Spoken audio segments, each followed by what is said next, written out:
bago natin siya i-adobo or calderita. So ito pala ang ilagay natin. Soy sauce. At palagay din tayo ng soy sauce na yung templado. Yung Maggi. Templado na ito.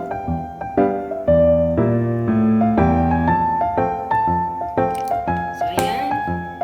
So hindi ka na pwede maglagay dyan ng bitsin or magic sarap. So wala tayong yung paminta na dahon. So ito na lang ilagay ko yung cloves. Yung cloves.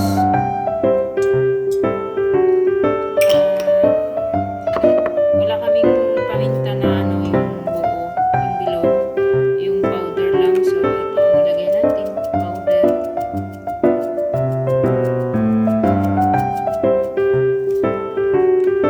So ngayon, maglagay din tayo ng suka.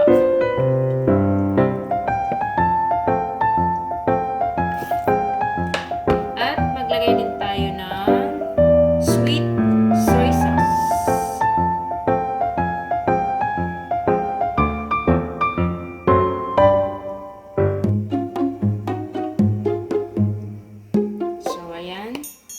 So, ayan lang kasi dapat kung maipakulo natin siya para malambot, so dapat lagyan natin siya ng itong mga ingredients. So, ngayon maglagay tayo ng tubig.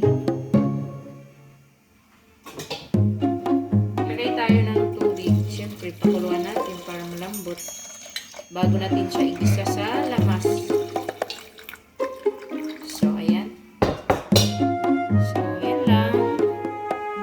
Pag makulo na siya, igisa na natin. Lagyan naman ng mga ibang ingredients. So, hello mga ka-idol. Mag-isa na tayo ng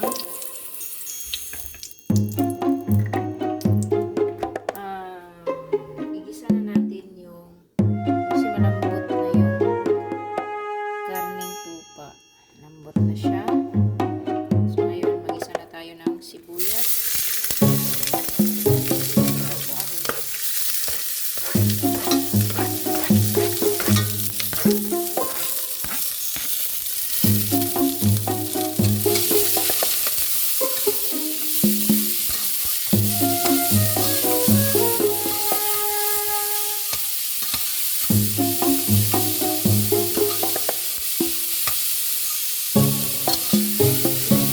Pagkaluto ng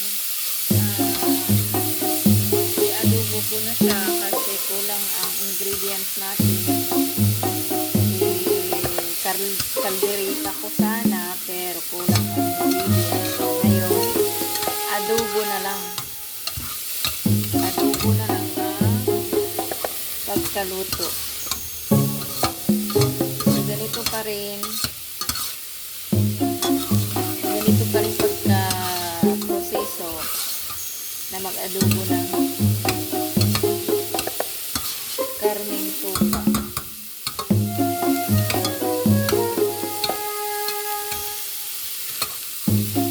So, ganyan, gisa natin yung sibuyas at ahos.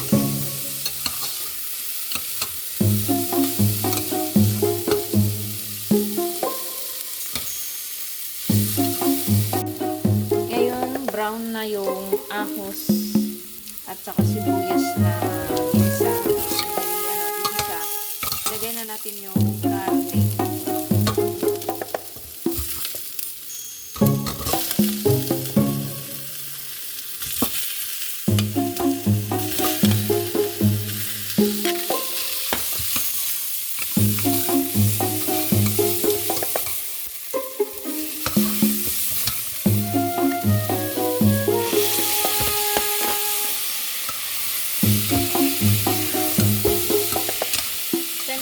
Sabaw na merong natira na sabaw na habang pinakulo, ito ilagay natin dyan.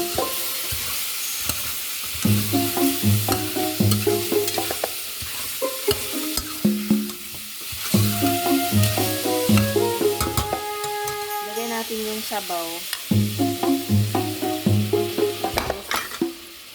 maglagay tayo ng powder. Lagyan ko siya ng black lemon yung powder.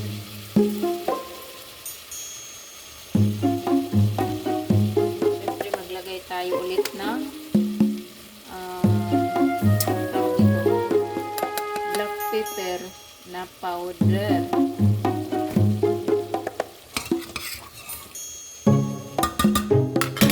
Pagkatapos maglagay tayo ng ginger.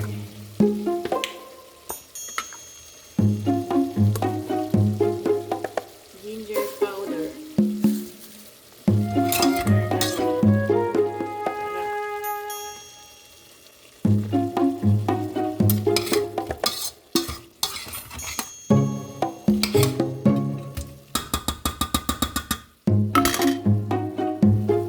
At pagkatapos maglagay tayo ng black beans.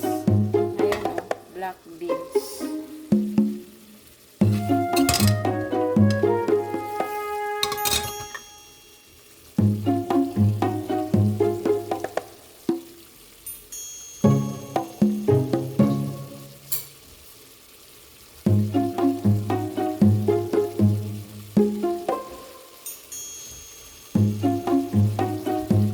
Mas masarap pag meron siyang black beans. So, ayan.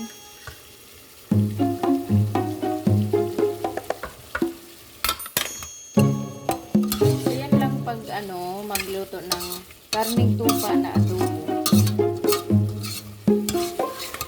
Gayahin nyo. Masarap ito. Tignan nyo. Wow! Wow. Sarap yan mga kaidol. Basta ganito lang pagkaluto. So yan lang pagkaluto. Maraming salamat. Sana'y mag-iwan kayo ng bakas dyan.